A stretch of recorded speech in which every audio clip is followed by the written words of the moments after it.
Hello friends, जैसा कि हमने लास्ट एपिसोड में देखा, वांग लिन चैन सिंह को आश्वासन दे देता है कि वो उसकी ज़रूर मदद कर देगा और उसके गैप को वापस लाएगा। और वापस आते वक्त उसे ली वुमन मिल जाती है और वो उसको धमकी देने लगती है वो उससे अभी मिले। जिस पर वो उससे मिलता है और वो उससे कहने लगती है कि वो इस लड़के से किसी के ऑर्डर पर शादी करने वाली है। पर वांग लिन उससे कॉन्ग्रेचुलेसन करके चला जाता है। अब आगे इधर वुमन उसकी बात सुनकर रोते हुए वापस चली जाती है और उस लड़के को वहीं पर छोड़ जाती है। वो लड़का उसको जाते हुए देख रहा होता है और उसे गुस्सा आ जाती है, कहने लगता है चिंता मत करो, जैसे ही मैं तुम्हारी ये 2 साल पुरानी इसको ले लूँगा उसके बाद मैं तुम्हें हर तरीके से मैं तुम्हारी बेइज्जती करने की कोशिश करूँगा। तब देखता हूँ कि तुम कहाँ जाती हो। और उस लड़के के लिए अभी बताता हूँ। इसी के साथ ही वो आसमान में एक ब्लास्ट कर देता है। इधर वांग लिन आगे जा रहा होता है, ली वुमन की सारी बातों को सोच रहा होता है। मेरे मास्टर ने ऑर्डर किया है कि मैं इसके साथ कल्टीवेशन फेयर में आ जाऊँ। अगर तुम 3 महीने बाद अगर यहाँ पर हो तो ज़रूर आ जाना। तब तक सायो डेविल पीछे बाहर निकल आया होता है और उसको लगातार आवाज़ दे रहा होता है। पर वांग लिन को उसको जवाब ना देते हुए आगे की तरफ जाने लगता है। उसको ऐसा करते देखकर सायो डेविल हंसते हुए सोच रहा होता है, लगता है वेल स्टार गुस्से में है। अच्छा रहेगा कि मैं इसे उकसाऊँ नहीं। इसके बाद वे दोनों लोग आगे जा ही रहे होते हैं। तभी अचानक से आसमान में से एक तलवार निकलती है और वो सीधे ऋषि के ऊपर आने लगती है। वांग लिन उसे एकदम बैक जाकर उसे डॉज कर देता है। तभी एक आदमी की आवाज़ गूंजने लगती है, आखिर तुम्हारी हिम्मत कैसी हुई? जब तुम्हारा मन करे तब तुम आओगे और जब तुम्हारा मन करे तब तुम जाओगे। युद्ध सेक्शन तुम्हारी नज़रों में कुछ भी नहीं है और इसके सारे डिसेंडेंट सिर्फ ऐसे ही रहते हैं। इसी के साथ ही वो उस पर और सारे तलवारों से हमला करने लग जाता है। वांग लिन तुरंत ही अपने कवच को खोल देता है और शैडो डेविल कहने लगता है, ये तो मिडिल स्टेज का ना तो सोल कल्टीवेटर है, लगता है अब तो हम गए।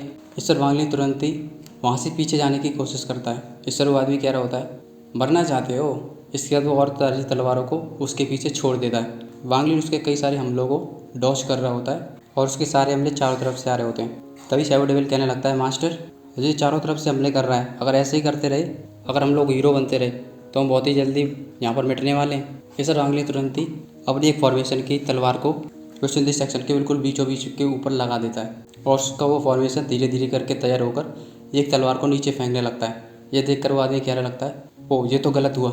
इसी के साथ वांग लिन तुरंत ही उस तलवार को युद्ध सेक्शन के कवच से तोड़ देता है और वहाँ पर काफ़ी सारी हलचल मच जाती है और चारों तरफ बिजली फिकट जाती है। सभी लोग कह रहे होते हैं, एल्डर्स को बुलाओ, पिल फर्नेस जाने वाला है। वो आदमी वापस जाकर तुरंत ही उस फॉर्मेशन को रिपेयर करने लग जाता है। जब तक वो रिपेयर कर रहा होता है, वांग लिन तुरंत ही वहाँ से रफू चक्कर हो लेता है और वो जैसे ही वो अपने उस कवच को रिपेयर करके वापस आता है और वो देखता है कि वो वहाँ से भाग चुका है और कह रहा होता है, चूहे के से लड़के, मैं तुम्हें छोड़ूंगा नहीं। इधर वांग लिन वापस से अपनी कुटिया में पहुँच चुका होता है और अपने वापस से उस नए वाले शरीर को मेन शरीर से बाहर निकाल लेता है और तुरंत ही कोर का इस्तेमाल करते हुए उसे डायमेंशन में भेज देता है। वांग लिन वहीं पर खड़ा होता है और कहने लगता है, तुम एक काम करो, जाकर उस चैनलिंग को फॉलो करो, देखो कि उसके पीछे आकर कौन है। ईश्वर वो कहने लगता है, मैं फॉलो करूँ उसे? ईश्वर वांग लिन से कहने लगता है, क्यों तुम्हें पसंद नहीं है क्या? अच्छा तो तुम एक काम करो, चूज़ करो, या तो फिर तुम जाकर उस मिडिल स्टेज वाले नाचो सोल कल्टीवेटर से लड़ो या फिर इस चैंगलिन का पीछा करो, बताओ क्या चूज़ करना चाहते हो। ईश्वर वो हंसते हुए तुरंत ही वांग लिन के पीछे आता है और उसके कंधों को दबाते हुए कहने लगता है, अरे मास्टर, मुझे पता है कि तुम्हारा ये अवतार बहुत ही ज़्यादा वीक है, तुम चिंता मत करो, मैं तुम्हारे आगे आने वाले सभी खतरों को साफ कर दूंगा। उसकी बात सुनकर वांग लिन तुरंत ही उसे एक स्टेर देता है। उसकी स्टेर को देखकर वो डर जाता है और कहना लगता है, ठीक है जाता हूँ। सुबह हो जाती है। वांग लिन तालाब के पास उसी हर्ब्स के गार्डन पर बैठा हुआ होता है और वो कुछ हर्ब्स को वहाँ पर चेक कर रहा होता है। तभी अचानक से उसके कोर्टयार्ड पर दस्तक मचती है। वो तुरंत ही वहाँ चला जाता है और उस गेट को खोल देता है। तभी एक आदमी अपने हाथ में कुछ डेकोरेशन के सामान को लिया होता है और कहने लगता है, मैं सेक्शन लीडर के ऑर्डर से यहाँ पर इस बेयून कोर्टयार्ड को सजाने आया हूँ। इसके बाद वो तुरंत अंदर आकर उसके हाथ में जितने भी सामान थे उन सभी से उस जगह को पूरी तरह से सजा कर रख देता है। वो आदमी उस कोर्टयार्ड को पूरी तरह से चमचमा कर रख देता है। तभी वांग लिन उससे पूछने लगता है, आखिर ये सब क्या है? वो नीचे आता है और कहने लगता है, हाँ, तुम्हारे मास्टर की मास्टर सीनियर ली वुमन, उनका डुअल कल्टीवेशन का मैरिज तय हुआ है और वो विंसुगमाई से करीब 2 महीने बाद शादी करने वाली हैं और उनके सभी इनविटेशन कार्ड भी भेज दिए गए। तो सेक्शन के लीडरों ने हमें आदेश दिया कि हम सेक्शन को सजाना शुरू कर दें, इस वजह से हम इस पूरे सेक्शन को सजा रहे हैं। इतना कहने के बाद वो वहाँ से चला जाता है। वांग लिन उस पूरी सजावट को देख रहा होता है और फिर वापस से ली वुमन की बातों को याद करने लगता है वो कह रही होती है, पहले तो मेरे पे चॉइस थी कि मैं यहाँ से जा सकती थी, पर अब मेरे पास कोई भी चॉइस नहीं है। वो इन सभी बातों को सोच ही रहा होता है, तभी अचानक से शाहू डेविल की आवाज़ आने लगती है, मास्टर मास्टर इधर आओ, देखो मैं तुमको कुछ मज़ेदार दिखाता हूँ। इसके बाद हम इधर एक वाटर पूल को देखते हैं जिसमें यूसुफ वही बैठा हुआ होता है और उस पानी के अंदर से अचानक से चैंग लेकर निकलती है और तुरंत ही उसके पास पहुंच जाती है और कहने लगती है, बैड मास्टर आखिर तुम मेरे साथ ऐसा क्यों कर रहे हो? क्या लिंगर तुम्हारे लिए काफ़ी नहीं है कि तुम उस ओल्ड ग्रैंडी न्यूमन से शादी कर रहे हो?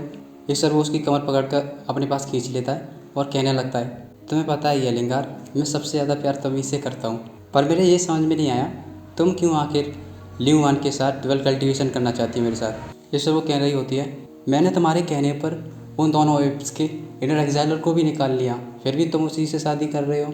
इस पर वो खड़े हो जाता है और कहने लगता है, मैं तुम्हें बताता हूँ उसका कारण क्या है, क्योंकि उसके पास 2 साल से उसकी इन बची हुई रखी है और उसकी इतनी ज़्यादा इन मात्रा से मैं कम से कम नाचुसोल कल्टीवेटर बन जाऊँगा।